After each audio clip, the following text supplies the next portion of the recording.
Hello, this is Purge. I'm bringing you guys another gameplay. It's going to be M5 versus Epidemic, which is a Czech Republic team. So, cool stuff. M5 has been dominating so far. They played some high aggression Dota in case you guys like that. You should. First game was 2 kills per minute. Second game was 2.5 kills per minute. That is a ridiculous amount of kills by the end of the game.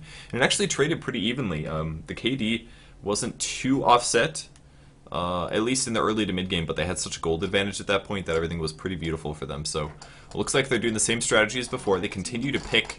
They've been wanting first pick over the dire side. So maybe this is just a little bit of a strat that they think is more fun, at least, that they can do. Force their opponents into letting them have a Leshrac, and then they end up taking a lot of early towers and doing a lot of early aggressive advantage stuff. So thus far it worked great. Last game they played a Slardar. Slardar did a lot of high aggression, putting those high aggression heroes on Vigos. Vigos, one of the best aggressive players, probably arguably the best aggressive player in the business. Kind of came back into the mix here with M5, but before that, hence played a lot of Dota 2, at least in the pro scene. So it's fun to see him back in, and he's been playing extremely effectively. First game was a Night Stalker, I believe, but they put the super aggressive heroes on Vigos, and then they just play aggressive all game. It's so much fun to watch. Aggressive Dota, diving, and constant aggression, taking towers and things like that. It's really fun. So, anyways, first round bans, same stuff again. Lone Druid, Venomancer, and a Broodmother. Dire team bans out all of the junglers. Wow. Epidemic is like, no jungling for you unless you draft Enigma, and then you're good. Or Lycanthrope, I guess. But they ban out Enchant, Chen, and a Nature's Prophet. Seriously, they hate the jungle. It's the only possible explanation for this one. But looking for an Enigma as well as another pickup. And I'm assuming at least. Who else is in the pool? We have Invoker in the pool. Probably Invoker is a possibility. Darkseer maybe. Windrunner. Who else am I missing? Maybe a Night Stalker. Probably not though. I really do expect it to probably be maybe an Enigma for M5. They haven't really picked up Enigma very much thus far, so maybe they will not. But they definitely like high aggression heroes. Lycanthrope won't give them a ton of diving potential, but they are going to draft the Enigma and the Leshrac. That's another hero that I forgot. So, despite him getting first pick like every single game, so that's how that works. Anyways, yeah, awesome. Enigma as well as Leshrac getting drafted by the Dire team. Awesome pickups here. Enigma obviously great jungling hero, going for ganking, pushing, all that other good stuff. Leshrac making the magic happen.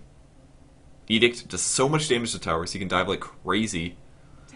So at the moment, Epidemic has a very good pushing power. Lycanthrope obviously can also do the same kind of stuff, and I kind of expect M5 to draft a Queen of Pain and maybe a Stunner. They definitely need some kind of disablers right now, because Lycanthrope obviously lacks that, unless he gets a Basher, which kind of screws you over for other factors.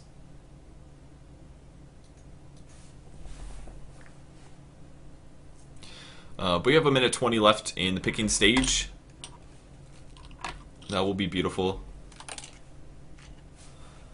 I really think it's probably, I mean, it could be a Windrunner. I just don't know if M5 really likes the aggressive playstyle of a Windrunner. Windrunner is a hero that is very safe and very strong, but in the early game at least, she's not that effective of a ganker. It's really hard to land shackle shots in the early game. It's not really until you get a lot of bunches from heroes and team fights and things where you can start landing beast shackle shots, and even so, shackle shot needs levels into it to actually become really effective. So in their early game, you don't really have those stat points, so an early game aggressive Windrunner playstyle is not really something that fits what M5 is looking for. Now, I don't really know how they're going to adjust their style. The previous 2 games, they always had a Leshrac, but this game they opted for the Lycanthrope instead. So now they're going to have to adjust their playstyle. I don't know if they're going to do as an aggressive of a situation. I'm not really sure. They'll wait till Lycan hits 6. They are going to draft a Windrunner though, so either way, they pick up the Windrunner, looking for one more hero pick, and a Night Stalker. So that's going to fill in their aggressive. They've got Night Stalker now. They have a Windrunner who can solo for a long time, and once Lycan hits 6, he is going to also be aggressive. I can guarantee that much. Malphus is actually very good against Lycan. It's a guaranteed long duration disable, lasts for up to 3 seconds at max level. Obviously those are spaced out in time, but maybe we'll see like a Beastmaster pickup by Epidemic. I think that's a possibility. Beastmaster is well deserved, or well thought to be a nice counter against both Night Stalker and Lycanthrope, mostly because of Roar going through Black King Bar, which is something that Lycan gets almost every single game for good reason. 5 seconds remaining. And a fine point here, Invoker is still in the draft. That's something that I just completely looked over here. So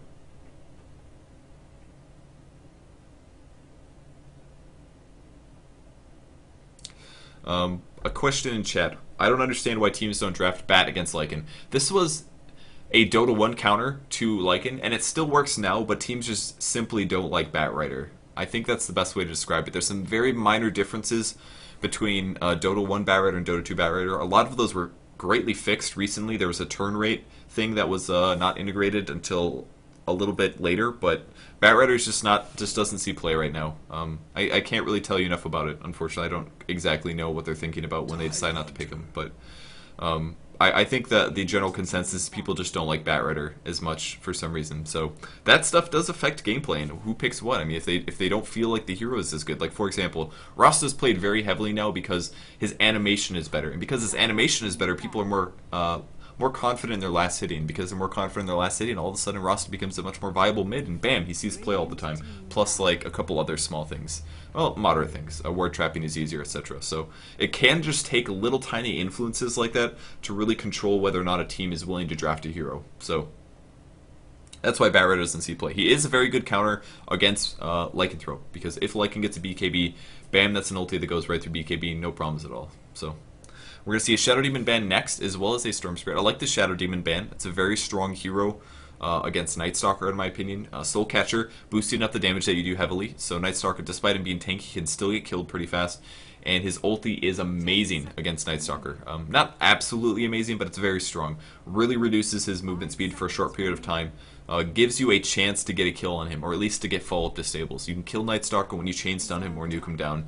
And Soul Catcher gives you the nuke potential, and the ulti slows him down a lot. And it's a pretty low cooldown as well. You can use it very often. Downside is that Shadow Demon is semi-countered by Fear, of course, but I think it's a smart ban. Also, very good against Windrunner as well. There's also that. But Slardar will be the final ban out of M5 here, trying to prevent that hero from doing some hard counter to their physical, really high HP heroes, namely Lycanthrope as well as Night Stalker. So I think it's a cool little ban that they threw in here. Plus, anyone that's diving does not want to be stunned or have to worry about being stunned for 2.5 seconds, and then you have to worry about unreliability of bash and stuff like that. It's just not fun.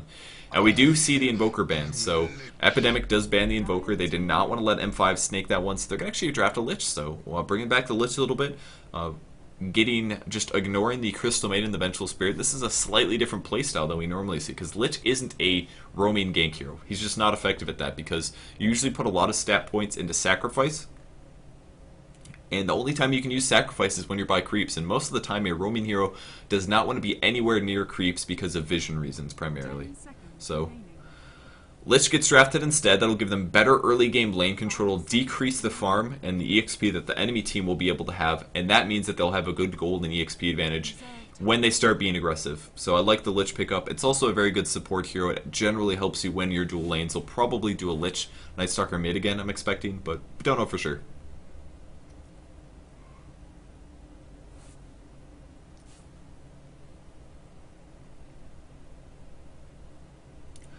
Alright, Sand King is going to get drafted now by Epidemic, giving them a lot of they have a lot of teamfight guys. They have a Black Hole, they have a Tide Ravage, and now they have an Epicenter. Epicenter less reliable, but three very strong teamfight heroes. Even Leshrac, very good at teamfight. This means raiding team is going to be Black King Bar, Black King Bar, Black King Bar. That's the best way to stop teamfight abilities. Very, very few teamfight abilities go through Black Hole, or go through Black King Bar. Black Hole is one example of a teamfight AoE that does actually go through Black King Bar, but if Lycan picks up his BKB, if Night Stalker picks up his BKB, all of a sudden those two heroes can just hop into the fight, jump on Tide Hunter, silence Tide, go for the SK, try to kill Leshrac, and not have to worry about a whole lot. So I think that's going to be the weakness of Epidemic's draft at the moment.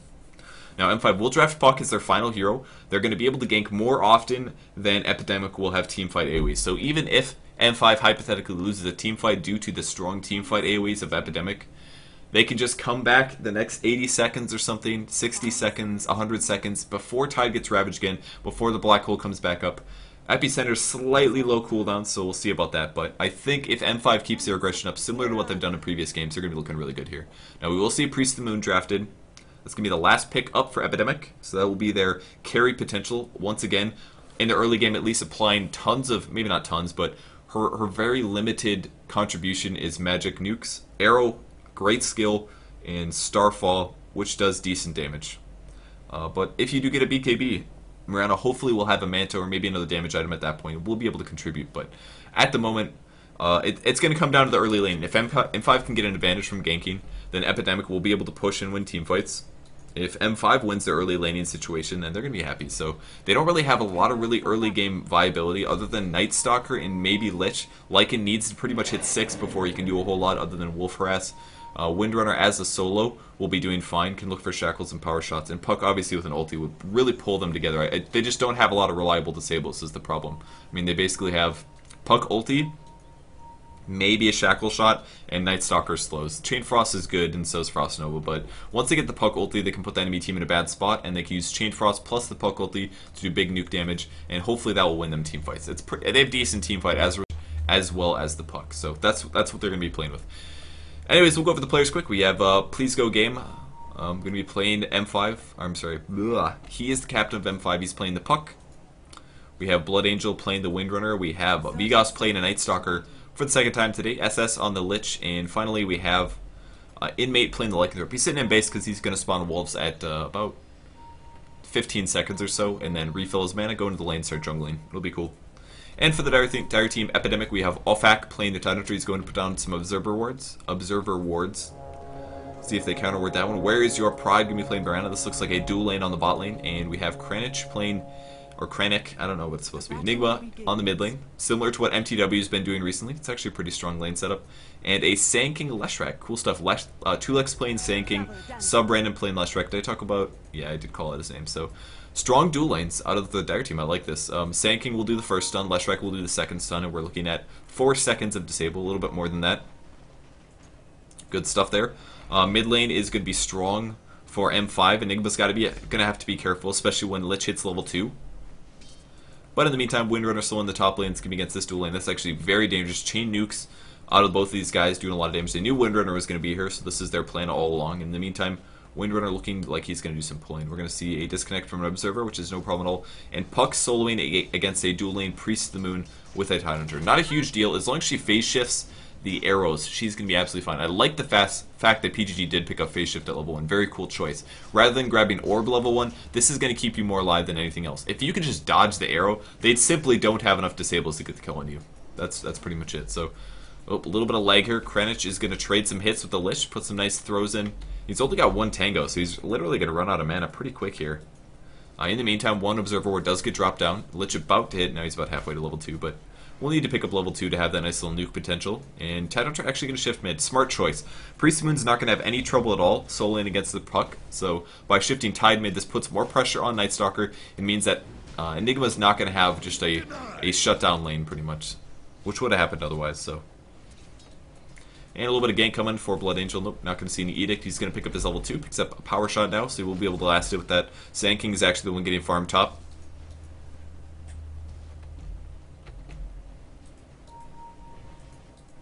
And we have Lycanthrope in the jungle. He is level 2 currently. PGG pushing out a bit, level 3. There's the Clarity Potion on Enigma. Actually, could be denied. Yeah, he does get it denied. That was a pretty big mistake. He's actually completely out of mana now, so his Eidolons are going to run out. He doesn't have a Soul Ring yet. Tidehunter is still here, but doing some nice denies. Picks up a level 2. I think that was Tide hitting 2. Not sure. And Windrunner just about to pick up a Basilius, but it's not safe to go past the tower, so she's just going to play it safe for now. So let's check some last hits total. Since all the lanes are pretty equal at this point, I think they're favorable for all the players. Actually, Puck actually goes through. Oh, Inmate comes in. He pops a haste. No wonder. Wolves are going in to get some vision here, and that's going to be first blood. They pick off the kill. Wolf snagging that one, so nice haste rune gank by Lycanthrope. Pulling Wolves through as well. One of the very few ways for him to actually be viable, and pulling a page from his level 6 self, and Lich going to get a kill on Enigma on the mid lane as well, so M5 off to a quick 2-0 start. So very nice start off to M5's game here. Lycanthrope will respawn Wolves any second here and go back into the jungle. He's got armor on those guys, no problem at all. 2-0, so other than their now gold advantage, let's check out the last hits themselves. Actually, Blood Angel taking some Edict damage. Could be a little dangerous. Looking for the stun from SK. Slightly out of range. That was really close. Oh man, he might get the kill. Yeah, that's the dead Blood Angel. So at that point, he was screwed. I believe, yeah. We do have boots up on Sand King. So he caught up. Easy kill at that point. Priest of the Moon wants to get the solo Lycanthrope, but he actually still doesn't have any arrow levels. A little bit of an interesting choice, but his Starstorm is going to be able to do some decent damage as a result. And that's going to be a dead Lycanthrope. Watch this. Oh, he's going to back off. Oh, just in time. Do they have wards? No, they actually do not have wards. Oh, he backed off just in time. That was really scary for him. He's going to lose his wolf. He does not get denied, so Mirana picks up a level 4. I swear to God, I'm gonna look at last hit totals. If people would stop doing cool stuff. Blood Angel gonna trade with Leshrac again, looking for the stun. He's actually gonna miss it, so Blood Angel now gets to be aggressive. 2 free hits on there. And it's last hit time. Alright, here we go. Vigos at 11 and 6. We have Lich supporting with 4 denies, so very good last hit so far. This does not count the sacrifice. Up against them we have Tide as well as the Enigma. Tidehunter at 1 and 1, Enigma at 6 and 6. They're not doing so well. A little bit of damage goes on Tidehunter though. There's the Frost Nova and a couple more hits. Need one more. Lich not going to get a great sell from Tidehunter to keep him alive. And Vigos is going to pop his bottle and end up surviving against the Enigma chase. So very close. Good plays by both of those guys. Bot lane we have Puck at 13 and 8 up against a Priest of the Moon who's at 10 and 4. So very good for Puck so far, and it does help out that he is on a solo bot. He's not soloing the top hard lane. Puck much better as a safe lane solo than as a long lane solo compared to Windrunner. Windrunner's a little bit more safe on the long lane up here. So, and other than that, what else are we missing for last hits? Top lane, Windrunner at 8 and 2 up against a Sand King who is 22 and 9. He is farming like crazy. Has the best last hits in the game. Trading once again. He's going to dodge that completely sub-random, getting a little outplayed here by Blood Angel. Blood Angel getting some good hits in. Still has a salve and a tango, so he's absolutely okay taking that trade. Leshrac has no more regen, so he's got to be really careful with the trades here. This could be a gush on Vigos though. Oh, nice play there. That was, if you don't understand what happens, basically Tidehunter was TPing in. And since he just TP'd in, the fountain was still applying, which means his mana regen is up, and that's why he threw a gush. So he basically got to cast a gush for 60 mana instead of 120. Cool little play there. Very, very smart. A lot of players don't think about that, but that was very cool. Very cost-efficient gush there, just for a little bit of extra damage. Alright, Krennic now has his Soul Ring. He's going to be casting those Eidolons, man. Does a little bit of denying here. Going to try to slow down the farm of Vigos. Being successful at it thus far. Illusion. Blood Angel using a salve up, and Sand King apparently went in. He does have arcane boots, so now they can cast quite a bit, so he's got to be very careful at this point. Impugned. And PGG gonna go check bot rune. It is about 15 seconds away. He's got an ulti. He was thinking about jumping in, but it is daytime, so it's a little bit hard to get vision. And as soon as it becomes night here, Vigos immediately hops in, pops the illusion rune. Gonna put those on front so they tank the tower. Very nice play thus far. He's worried about the Malefice. Is gonna eat one Malefice, but unfortunately the tower hits him immediately here. It's a little bit of a tough loss. Pops the bottle, but Lycan come through level 5. Wolves chasing. Does a little bit of slow and tide. Now there's a Frost Nova Puck. Orb is gonna clean up. And it looks like Enigma actually survived this one. So high aggression from the Radiant team already. PGG with the haste is going to be running away looking... No, still no arrow. Are you kidding me? This guy doesn't have an arrow. I can't believe he doesn't have an arrow. Is 2 levels of leap really worth it, man? You could have an arrow. What about arrow? There's... Ooh, that's a tough loss. That was a tough loss from PGG here. Really wanted to get the tether broken, but unfortunately gets out, so... It's always really, really tough to watch that stuff. In the meantime, M5 now immediately pushing. They all shifted mid, except for the Windrunner, just putting their heroes there in time to pressure the heroes back. So the Dire team did not show up. It was basically a 4v2. So even though Lycanthrope wasn't 6, they still pressured the tower. They got a kill. And Lycan with the fast Vlads now can solo push pretty well. So Nightstalker coming in for the gank. His HP is not very high, but Miron has virtually no HP at all. So he's going to come back down to the bot creep wave.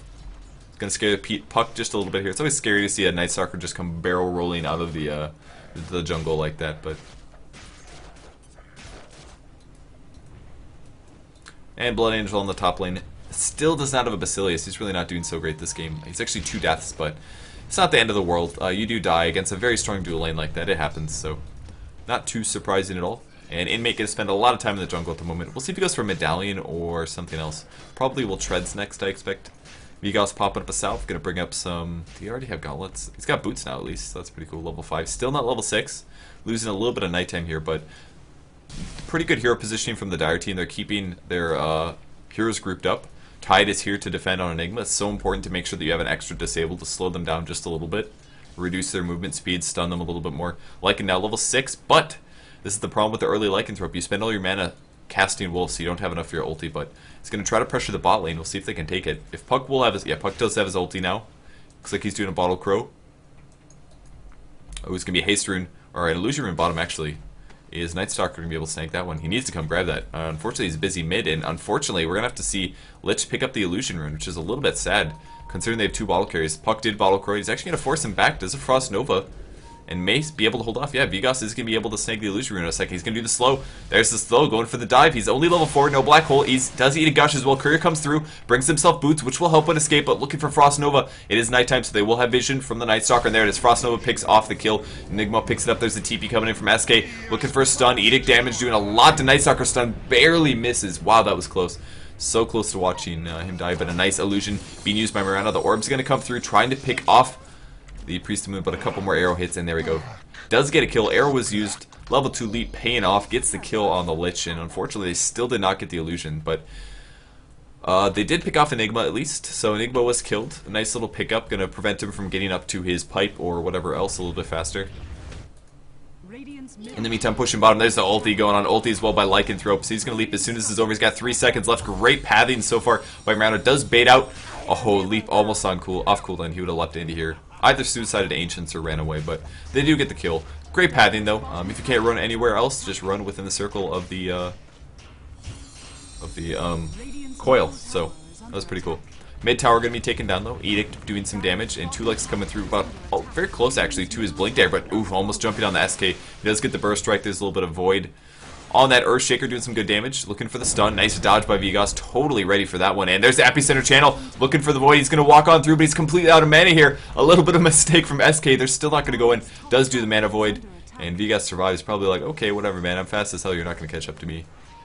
PGG looking for the arrow. Ooh, not going to land. He does have phase shift. Arrow's going to land on Lich, though. Lich runs into that one. A little bit of a mistake, but looking for the void from the low ground. Not going to get it. A little bit out of range. And Lycanthrope picks up the Sage's Mask. And the wards will be cleared up. In the meantime, Blood Angel pushing top, goes for the Ring of Regen. We have the Ring of Basilius up as well. And Vigas still doesn't have any Urn Charges. I don't know if has he had any Urn Charges. He's going to find a DD, which is excellent for him.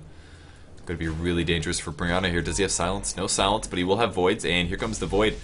So he can utilize the DD. There's the Leap. We'll see if he goes for it. There's a Starfall. Good play. DD is used. He's not going to go for it, though. It would have been a little bit dangerous.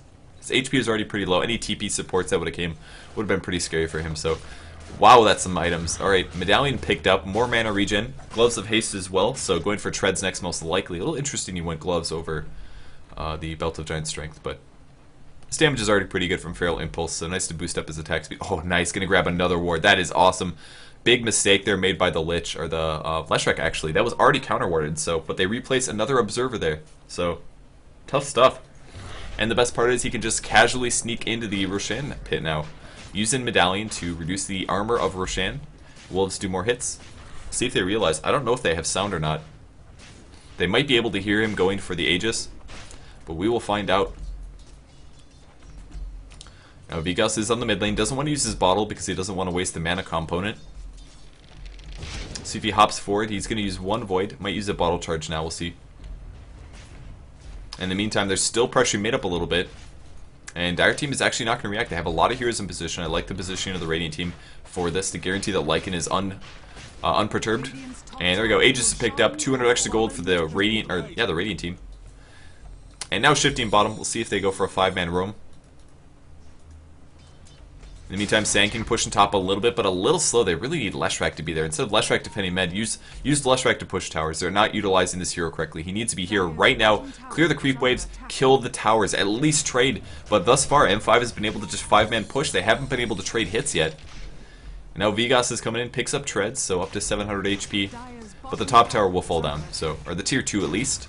It's going to be the second tower falling. Radiant Team is only missing the one on the mid. And they're actually going to go for a Rax. They totally can do this. Lycanthrope has huge damage potential. They've got Night Stalker to gank anybody that shows up. And here comes the TPs. Very spread out, good positioning. Leshrac is going to be first, looking for the ulti. And a little bit of lightning to start things off. Enigma comes in, looks for the Malefice. Could be a little scary for Lycanthrope, but he's going to take some Edict damage. Observer is coming for Lich now. Puts one down to keep vision up. And the Dire Team quickly defends. In the meantime, Priest of the Moon farming the mid lane. 600 gold here. Jumping on the Tide Hunter. He's going to take some nukes. Nothing huge, though. We still have an Aegis on Lycanthrope, so if you can just take the nukes. Epicenter comes through. Does the burst strike going on Puck. Puck takes a lot of damage. He is going to phase off, but a great stun from the Leshrac. Lycan dies as well. Chain Frost is going to clean up, though. 2 more hits, and there's the Lycan ulti now coming in on the Leshrac. They lost... Okay, I was going to say, why aren't you getting the kill? He was invisible. Priest of the Moon kept him invisible there, but great chase by Inmate. And now in 5, only losing a single hero was PGG that went down a great Epicenter from the Sand King. Nice for him to have that farmed up. That's why he was top and not Leshrac. Picks up the Blink, and they're going to win the team fight and back up from that one, apparently. Vigas going to trade some hits, though, once again. It is daytime, so he can't really be that aggressive, unfortunately. Didn't really utilize nighttime as well as the previous game, but that's just a result of the game. He's actually got 5 assists, so... But only 1 earned charge at the moment. And that's Lycanthrope back in the top lane. He does go for power treads. Can use a little bit of medallion usage, trying to take out some more tower advantage. Only 400 HP on this one.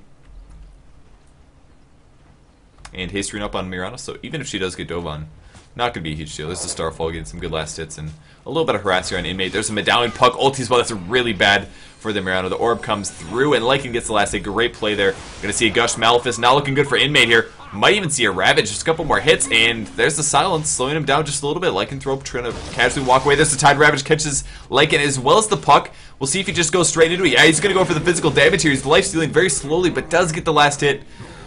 Tide Hunter, a little overly aggressive there, uses a Ravage, but doesn't get a kill from it. Lycan was just a little too tanky here. Huge armor levels. Medallion plus the Vlads. That is really huge armor levels, guys, and I like what Leshrac did. Was trying to lead off the Lycanthrope, but he does TP out, so... Good play from Lycan. In the meantime, Nightstalker getting a lot of farm up on the mid lane. Trying to make sure that he is able to contribute a good amount when the next nighttime comes. So we'll see them be aggressive again when that is the point. Wolf's going to do a little bit of damage. It's going to be deniable, unfortunately. So, yeah, it's going to get denied. But that's more map vision, more map control, basically. They will be able to now roam in that area of the jungle if there's no creeps there. 2-Lux with the DD is swinging bot. Epicenter in 10, but I don't expect him to be able to kill Puck. Puck picks up treads this game, going for more HP. Very smart choice, especially against the Sand King. We got the great Epicenter off on him last team fight. And mid push coming in. There's going to be an ulti from Enigma. Actually, he's going to force the black hole. Nightstalker actually taking a lot. Isn't. Yeah, it's actually daytime. This is really bad for Vigas, so he's absolutely killed. Tries to get little damage off. In the meantime, Lycan actually sneaks through and takes the last hit on the tower. So nice play by Inmate. And Sand King actually wants... There's the first... This is really bad for Lycan. He's about to become regular form. There's the black hole. Catching the Lich as well. Not a good situation for M5 at all. Follow-up stun as well on Lich. And we'll have another Burrow Strike. And wow, great plays by Epidemic there. M5 being way too aggressive. They actually lost 3 heroes there for absolutely nothing. So, daytime Nightstalker, not so good. And in the meantime, Mariano with treads up is going to push out the top lane just a little bit. And top tower probably will fall. Oh, gonna see a TP from Nightstalker. It is daytime. It's gonna buy a Ogre Club. Misuses it a little bit. It's actually in base, so.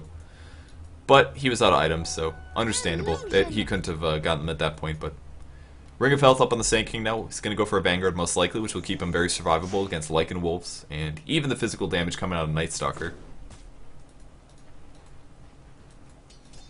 And sub-random back on the bot lane, Arcane Boots with the Bracer. I bet you guys are just screaming at me to look at Gold Graph, and there it is. 5k advantage for the Radiant team, so M5 doing pretty well. 9-8 game, there's the last hits as well. Sorry, I've been neglecting that one. 61 last hits on Puck, we have 71 on Lycan. 48 Nightstalker, 62 on the Windrunner. And for the Dire team, 60 on Enigma, 65 Mirana, 60 Sand King, and 22 on the Leshrac. Good stuff all around there. Nightstalker Howl, Lycanthrope Howl is actually going to provide some very nice contribution, especially with Nightstalker. He has a huge attack speed bonus from Hunter of the Night, so by coupling that with a huge damage increase from the Howl, which gives you 50 damage at level 4, we're talking about crap loads of damage output coming out of that. PGG's Illusion is going to get picked off, though. Wolf scouting things out a little bit, trying to do some blocking, slowing them down just a little bit, and there's a little bit of Wolf damage. Ward goes up as well. Make sure that they can control the jungle a little bit better, and at the moment they have great map control, so that should be their farm. I assume is going up a little bit higher. Yeah, it's going a little bit faster than the Dire teams, since they are controlling the Dire jungle. Good wards up from them, though. This is an excellent ward to catch any vision of heroes in their jungle, but jumping on Tide Hunter, going to eat a Malefice. He's actually going Necro 3, not going to be going for the BKB, but Kranich taking a lot of damage, pops the ulti, and there's a nice Tide Ravage, catches 4 heroes, and another awesome follow-up stun Epicenter as well. Vigas is going to go put down. Lycan hopping in, looking for some last hits, going to jump on Leshrac, and doing pretty decent damage to him. Medallion is being used effectively, does go invisible though, respawns. Wolves might just run out at this point. Still has about 15 seconds left, but wow, M5 losing that team fight pretty handily there. Great Tide Ravage, followed up by an awesome Leshrac stun. That was actually the lowest level stun, and actually a very, very small radius on level 1 Split Earth. So, but landed on 2 heroes. That's 2-second stun on both Nightstalker as well as the Lich, and just broke the chain of initiation. M5's actually losing their team fights. Their aggression is not quite working out this game as well as it has previously today. So Interesting game so far. But M5 does have a huge tower advantage. They're only missing 2 towers left, and their plethora of tower. They're only missing 1 tower mid, so I believe top tower is very close to deny. Yeah, it is actually very, very low. But thus far, their map control is very good. Their late game carry is by far better. Picking up Lycan here. He'll probably peak off around 40 to 50 mark. The 40 to 50 minute mark, that's usually where hard carries peak off. Melee ones at least. Not all of them obviously do, but the average ones. So we'll see. I don't really expect Priest Moon to outcarry this game, to be honest. So I guess if M5 just waits to continues their gold advantage, they'll be fine. They're only at a 3 tower advantage, so they basically have 2k plus the 3 towers, so they're last hitting better. Sand King is going to go in on Vigos again, looking for the chain stuns, and once again a Split Earth lands, and Vigos is going to get picked off here. Man, SK plus Leshrac, such dangerous heroes against Night Stalker, because you can disable him for so freaking long. And Puck going to get up some good last hits top, looking for the blink. No, it doesn't have it. Takes a little bit of damage, and the Malefice arrow follow-up, and wow, M5 is just getting outganked by Epidemic at the moment. Bot tower going to take some damage as well. Edict is being used, looking for lightning. Tide actually trying to start this off, going to pop a ward down. We'll see if that gets countered or not, but Blood Angel looking for the follow-up. Lycanthrope going to pop the Howl, looking for an ulti. He actually does not have his Necro 3. There's his ulti going off, and that's going to be a TP. Here comes a Shackle, and no chance of Tide surviving after this one, and there it is. Easy pick off. Lich slowing things down just a little bit. In the meantime, top tower goes down to the Enigma as well as the Priest of the Moon, so 20 minutes in, Goldgraph is actually stooping down just a little bit. Vigos getting ganked as well as Puck making a big difference, so tower will be pressured. Looking for Shackle, finds 2 years, great Shackle from Blood Angel. There's the Urn as well, Kranich as well as the Priest in a lot of trouble. Nice Fear as well, preventing her from leaping away. And that is another Silence looking in a lot of trouble. And he does go down, great little Shackle from Blood Angel starting that off. That was a great Shackle. Hiding in the trees, beautiful shot. And getting a little bit more advantage for the Radi team once again. So let's check the EXP graph. It's actually back in the Dire's favor. This is because the Radi team had a huge EXP advantage, and as they die, they give back more EXP. So Dire team was able to catch up to that. If you take your advantage and lose it, man, the EXP rolls fast for the Dire team, or the losing team. Lich is going to get picked off bottom, though. He pops a wand. We'll see if he survives. He did have a Frost Armor up. I don't expect him to live, though. We will see a Burrow Strike in 3 seconds. And there's the lightning. Little zap into Lich's head. And he is dead for now. 30 seconds left. It could have Chain Frost, maybe, but it wasn't really worth it. He's got Treads picked up. He looks like he bought Observer Words too. So he spent his money before he died. Very nice play. Very important to do that. Here, another Burrow Strike. They're trying to take this bot tower. They do have 4 levels of Edict, so we'll be successful. But in the meantime, M5 pressuring mid, M5 pressuring top. So if they can trade 2 towers for that tier 1, go for it. Make that trade any day. But the tower goes down. Leshrac TPing back to the Rax. Actually, they're going to land an arrow on the Windrunner. There's the Starfall. Pops the mech to heal back up. PGG thinking about ulting this. He's going to pop it on the Enigma as well as Priest Moon does a nice orb at least. And actually orbs on through. Dodging the Tide Ravage. Blink stun from the SK, and that's going to be Windrunner dying. So Blood Angel does go down in the meantime. Lycan takes the top tower. Or at least the Radiant does. At least he still has not purchased his Necro 2. Actually, there's the Courier. I'm sorry. PGG's on his team, so no loss there. But Necro 2 ready to go. So we'll be able to use that offensively. It's a very good Lycanthrope item. When you use your ultimate, it makes all of your pets run max movement speeds. So that's your Lycan Wolves as well as your Necro spawn. So you can do the same thing. Oh, he's going to run into Kranich here. We'll see if he ultis this. There's the Necro pop. Oh, he gets stunned by the Centaur. Oh my god, stunned by the Centaur. He's thinking about going in. He's actually not going to. I'm surprised. Chain Frost. Kranich in a lot of trouble. Only catches 1 hero, but a little bit of range damage there, and the physical is enough. PGG backing out. Nice pick up there. Necro's doing some good work. Once they pick up the Necro 3 as well, they're going to have some very, very nice True Sight on Invis targets, so Priest of the Moon won't be able to do any ninja things anymore. And Sand King actually going for a pipe, not going to grab a Vanguard this game. Interesting choice, but I think it's worthwhile. I don't know what Tide's getting yet. He's very underfarmed, so he just has boots and gauntlets, so he's not going to be able to farm the pipe or the mech Not going to be able to farm the pipe anytime soon. So, and Radi team going for the Howl plus 50 damage. God, look at Puck's damage right now with that double damage. That's crazy. They are going to spot the Dire team showing up though, or at least expecting them to show up.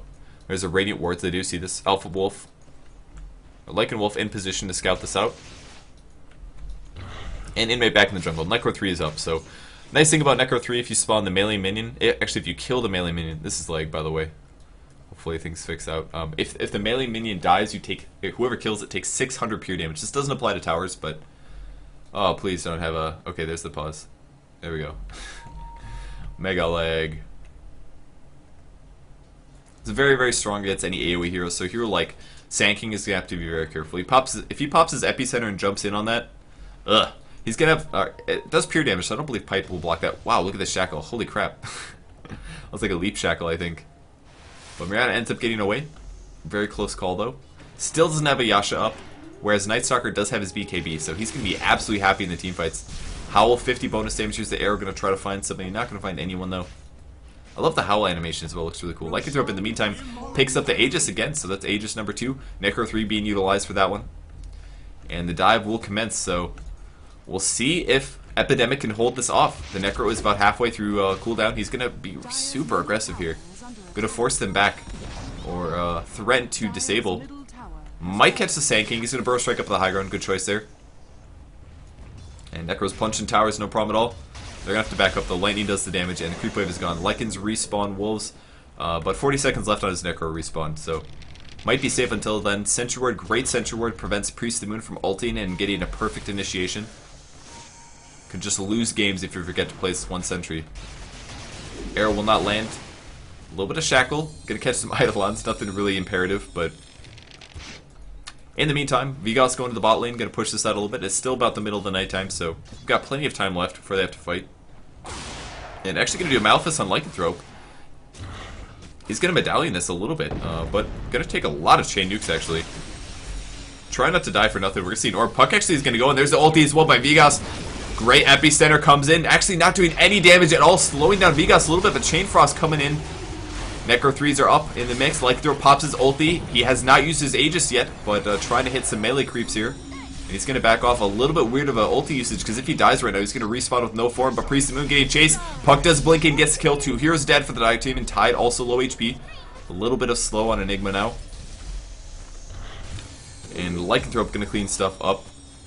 Going to do some damage. PGG is very, very low HP. And Wolves being spawned. Oh, he's going back in, does do the silence, goes on the Leshrac power shot as well, and they pick off the new great burst damage coming out of M5 here. That's slow, man. It is really good. And the Howl giving them some really nice damage impact. We're going to see a little bit of Midnight Pulse to slow things down a slight amount, but Lich taking some nukes. Tide Rabbit is still on cooldown. They take the ranged barracks, actually. Very cool choice, but they definitely need to do this. Inmate might end up dying here. We'll see. Pops the mech. Nice mech by Blood Angel. And Inmate's going to survive with the Aegis, so does not lose the Aegis here. They were not able to take the melee barracks, so they went for the ranged instead, which is not nearly as strong and pushing. That's not a powerful ranged. We won't be able to see it until the next respawn. The ranged creeps are strong, and they're obviously the primary pushing power, but the melee ones have so much HP that they end up just tanking and pushing the lane much more effectively, so... It'll give them a little bit more pushing power, doing 52 damage ranged instead of like 30, so there's that, but... a slight advantage taken. They got the med tower as well, so... And there's the gold graph jumping back up, so they definitely had a little bit of drop down. This is where their core heroes kept getting ganked over and over again, and finally getting a nice advantage again, so going back up in the gold graph. Nice play from M5, coming back in the game.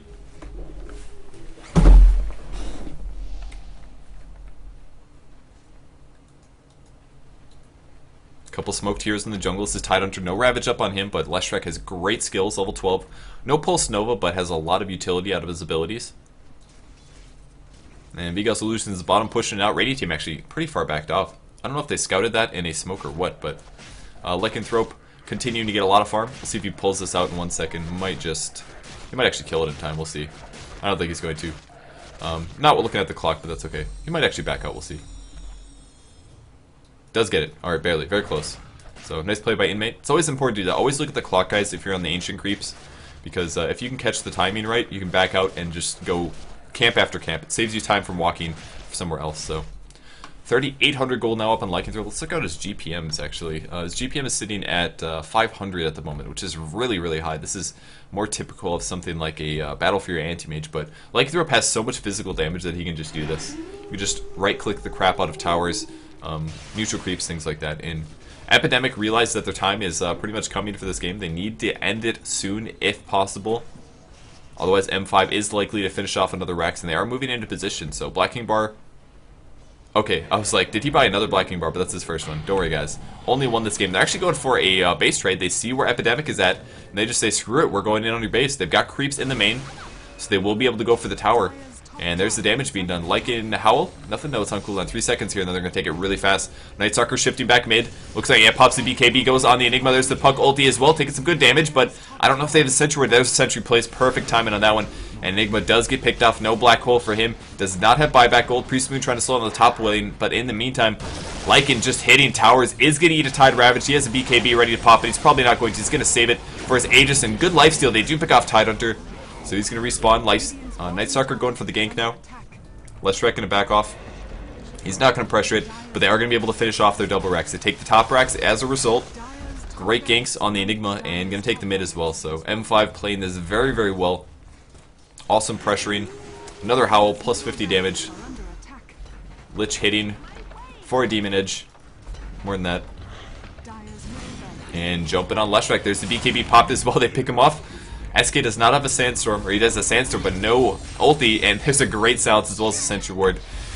And Sand King is dead, so that's going to be the end of the game pretty much. M5 has a 2-hero advantage at the moment. We do see Priest of the Moon, or Tide Hunter respawn. We're going to see good game from Inmate. There's the Black Hole. They catch 4 heroes. Very nice, but not going to see a Ravage. Nice Starfall. They pick off Puck, going on Vigas next. Vigas doesn't have a Black King bar. 5 seconds. There's the power shot. Where's your pride? Says no, this game is not over. Vigas goes down, and Tide going to try to trade here. Lycanthrope going to limp away. Priest of the Moon might try to finish this off, but in a little bit of trouble. And there's the Starfall. Not enough. Doesn't kill the heroes, and Lycan ends up surviving. There's the good game called. We'll see if Lycan ends up suiciding now. Takes out the tower. And M5 playing another excellent game, 22-14. M5 playing so well today. And they say thanks for a serious game. A little bit of shit talk towards their previous enemies, apparently. And Leshrac goes down. Lich, very, very low HP. And that is going to be it for the Ancients. So, M5 taking the last game of the day. Damn, they are good, man. SK does get the Lich. There's that at least. He got a kill. Nice. Nice dude. Alright. Thanks for tuning in, guys. Really appreciate it. My name is Purge. Go check out ghostygamers.net. These were Dreamhack Qualifiers. We'll be back tomorrow with the finals of this. You can check the bracket really quick to see what you guys are going to be up against. We're going to have Moscow 5 in the semifinals up against the winner of Kita Gaming versus Z Nation.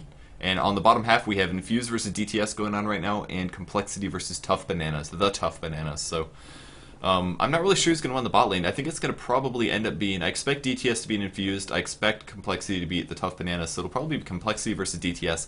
And at this point, I think DTS is a better team, but it'll be tough. We'll see how that goes.